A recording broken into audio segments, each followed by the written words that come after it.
Hello everyone, welcome back to Crafting with Slavie, where we make cards and other paper crafts. In today's card video, we're going to be making this adorable card using the Swish and Pop from Fawn's February release of 2021. And I am also using Bubbles of Joy and SCRIPTY Bubble Sentiments to make up the rest of this card because those mice are just to die for. This piece here that I'm ink blending in Candied Apple Distress ink, that was from the picket fence border because I wanted a bit of a dividing line between my floor and my wall. This here is my floor, also being blended in Distress ink, this time in Abandoned Coral. This is actually the only color that I used on this piece. And I achieved the darker edges just simply by applying additional color. This is the background piece, and I used dried marigold for the background here. Again, it's the only color that I actually ended up using. And then for my Swish and Pop, I used my trusty T-square ruler to cut out my pieces appropriately. And then I'm using the new Magic Messages to stamp out a cute little sentiment that's going to be hidden behind that bubble that the mouse is floating on. Okay, so then to color my mice, I went in with some Copics, and I decided it would be fun to have these mice in two different colors of grays. So I used neutral grays and warm grays to color my mice. And that's about it. So I will come back when I color the bubbles because you've seen me color enough critters. I'll just let you enjoy, and the bubbles is where it gets really interesting. Be right back.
All right, so let's talk about the bubbles.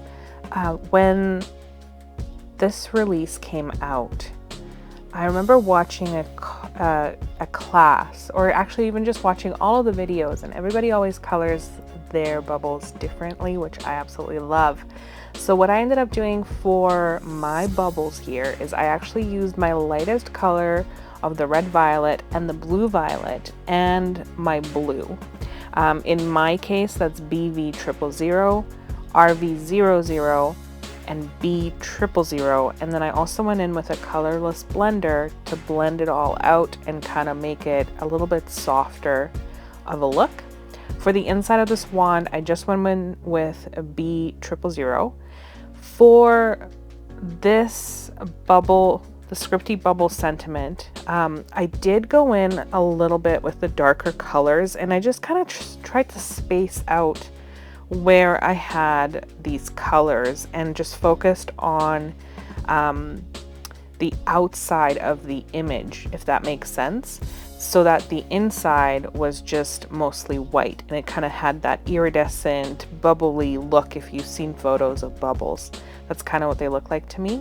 And then I did a very similar thing with my actual bubbles, And I didn't go, and this is just the colors that I used. You can see them on the screen here. This is a truer representation of what I actually used for my bubbles. I didn't need the darker ones because I was quite happy with the look that this achieved. Okay, so that is more or less my coloring for the bubbles. So we'll get into the fun card assembly right now. Okay, so that was me actually cutting out that happy bubble sentiment from Fun Foam, and we'll talk about that in a little bit. So this is also my first time using white pigment ink on a card, so, or actually at all. Well, I've kind of tried using it before it was a massive fail, so this is the first time I've used it appropriately. So what I did is I took the bubble stencil as well as the bubble background stencils, and I don't quite recall which one is which, to be honest. I love them both. And I found which bubble encompassed the magic message that I had chosen, and then I just went around the outside lightly. If I could do it again though, I would stamp out my greeting after I had done the stenciling.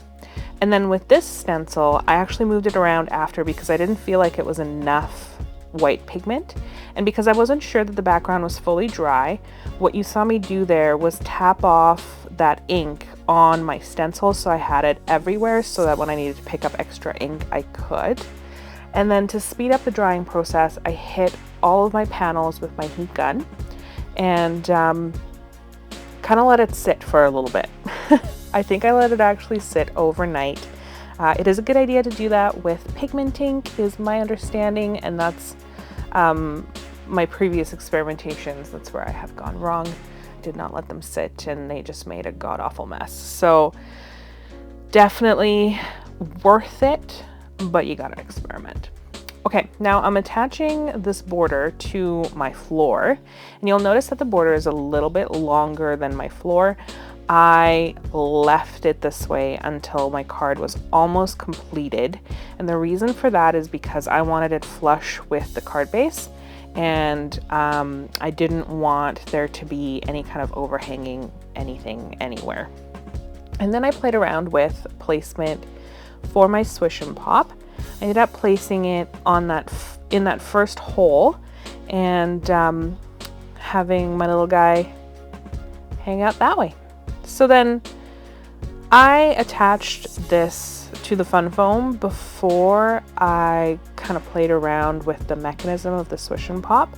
I did end up fixing it, but just be aware that maybe wait. Okay, so I have actually heard on the Scrap Addicts Facebook page, the Lawn Fawn Addicts Facebook page, that some Fun Foams tend to stretch when you play with them. So in this case, mine didn't. I didn't find that to be the case. So if you're interested in seeing which one it is in the description below. So make sure you check it out. I am using temporary adhesive to attach my little bubble with the little critter. And you'll notice that I actually ended up attaching extra bubbles, and that's so that it would completely cover that sentiment, but you could see the outline of the bubble, so you knew that there was something there. I'm putting in a couple of stoppers here. There's that stopper to make my little critter not go farther than it does on the right, and then to not make it go farther than it does on the left. Now, in editing this video, I asked myself, why didn't you just make the mouse go fully down behind the floor? Because you had enough room. I don't know the answer to that. I don't know what was going through my mind. Next time. Live and learn. That is my motto. Okay, so once that was done, I trimmed off the excess acetate and I started working on attaching all of my pieces. So with the Swish and Pop, you get that fun little die that allows you to cut a notch in your paper that you're working with. I then trimmed off the excess pull tab and attached a little indicator piece to let the recipient know which way the interactive mechanism works. And I went ahead and I added strategically placed foam adhesive here to make sure that I had a little bit of lift behind my mechanism so it could function properly, but also so that it wouldn't impede the function of the Swish and Pop. So you want to make sure you're strategically placing your adhesive and that it doesn't obstruct the movement.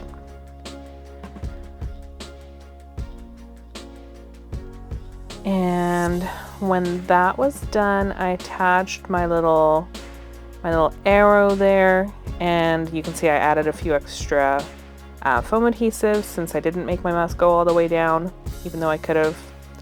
I don't think I'll ever live that down for myself. Okay, and then I attached this to the panel, and you'll see that I still have that little piece that I cut out from my floor piece, and I'm going to adhere it in behind the pull tab so that you don't see that white paper underneath, or if I had taken the color all the way down it would have been yellow. So just covering that up with the extra piece, I kind of like the look of it, so I've been doing that for most of my Swish and Pop cards, and I find that it works really great. So then I trimmed off the excess. Pardon me, I did not attach it to the card base before I did that, but it is now all the same length, so that satisfies my inner OCD. And then I attached it to my card base, and I started putting on my sentiment. And to get around the fact that I already had fun foam, the fun foam was going to interfere with the movement of my little mouse and bubble. So I strategically placed some foam dots here and popped it up everywhere except where that mouse was going to go down. I actually ended up liking how this turned out. I didn't think that it was obvious that I had made a goof, so let that be an encouragement to you all that if you do make a goof, you can fix it. It's all good. Just keep playing with it until you figure it out. That being said though, I have thrown cards away.